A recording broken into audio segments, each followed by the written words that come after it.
Hello, Seema. You're on YouTube. Oh, wow. Thank you so much, Aman. I wish I could also see you live here, but we're learning as we're starting these live sessions on YouTube. Welcome to the Money Minutes. Thank you so much, Seema, again. I think you look more glamorous when you are on YouTube live when we are recording on Zoom. Thank That's you. what I'd say. Thank you so much for making me feel comfortable. You can tell that I'm nervous. That's why those compliments are coming, right? Oh no, you're a pro at this. So let's get started with the session for today. And I'm just going to be asking you simple questions on what I think some of the challenges I see with my clients. And when we start financial planning, we talk about cash flows and budgeting. And most people think of budgeting as an exercise where you are tallying your pennies and saying, okay, where this my money came, where did my dollar go, and where did my 2 cents go? Mm-hmm. And that puts them off. Like, so the very thought of this detail, puts them off from the very basic step of financial planning. So is there something that you can tell the viewers that, something basic, something very thumb rule that they can apply to their household income or cash flow that they have coming in? Aman, you say you speak from your heart. And when you say clients are scared of budgeting, yes, they are. Because we live in a lifestyle that is called net zero. I'm not sure if you've heard of this term, but net zero is the North American lifestyle. What we see is cash inflows and outflows. Those have to break even. Okay, so which means everything that comes in goes out? That's right. And I have been there, so I can tell you when I used to get paid, my thing was I have this much money in my account, what can I do? Okay, after paying the bills, after paying the mortgages, do I have enough to go out and party and dinner? Do I have enough to send back home? Do I want to help somebody? Basically, I brought that account down to zero. That's a North American lifestyle, and I was living that as well.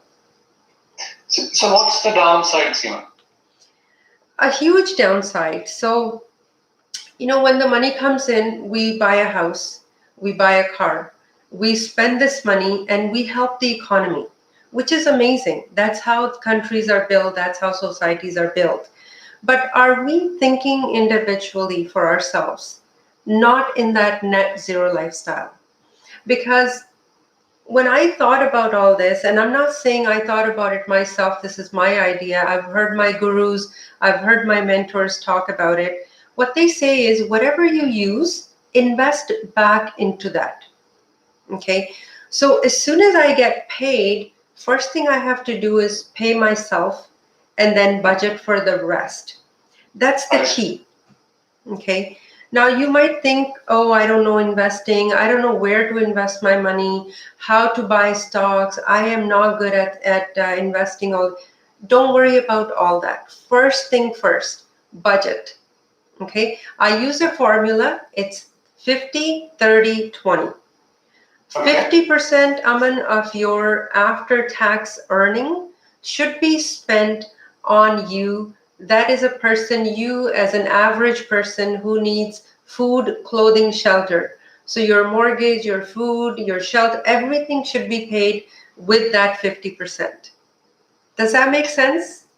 I think it's starting to sink in. So if I have 100,000 in after-tax income, what you're saying is that what I need to live and survive, it should be about 50,000 if I use the 100,000 number. That's right. Your survival budget is 50% of your after-tax income.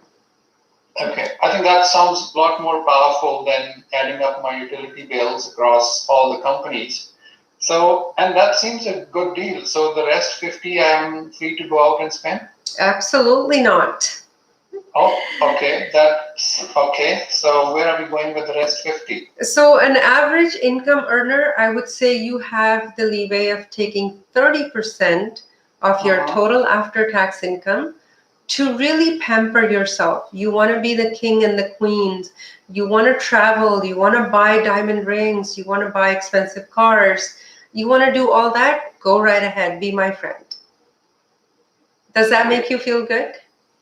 Yeah, so I'm taking it a step further, whether I want to spend it or I want to use it for any cause that is near and dear to my heart. That's what I'm using the 30% bucket for. Did I get it right? Absolutely. Okay. So we still have 20% left now. Right. So that 20% has to go and basically come back to you. Now, when you think about paying yourself, that's when you're going to actually have a comfortable life. Okay? If you're living in a net zero lifestyle, you're not going to have a good future. First problem that happens that requires extra fund, you're going to be stranded, you're going to be borrowing at high interest, and that is no good for you. Okay. I think that's a very powerful concept, Seema. 50, 30, 20. 50 years I live what I use, what I need to live. 30 years I pamper myself, and the 20 years I pay myself first. That's right.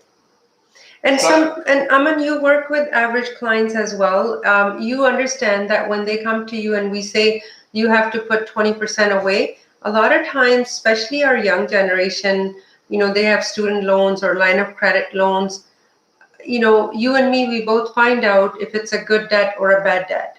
Good debt means if somebody has a line of credit at 1.5 or 2.5%, that's probably a good debt, okay? And I can continue to put 20% away for saving for myself. But if somebody has a credit card, I have a client who uses a credit card, $30,000, paying 28% on it. The first thing I would like her to do is pay that 20% towards that credit card. Right. So I think what you're saying is we have to fill up the hole before we start building up. And that 20% could first pay down that bad debt and then go on towards building savings. Absolutely. This is the first step to financial literacy, guys.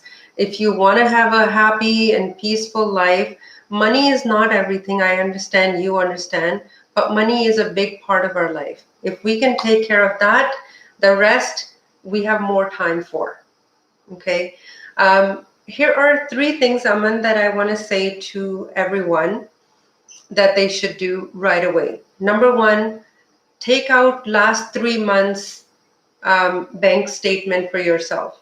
Okay, the account you use to buy and pay for everything. And highlight everything, every transaction that happened without a plan, all miscellaneous.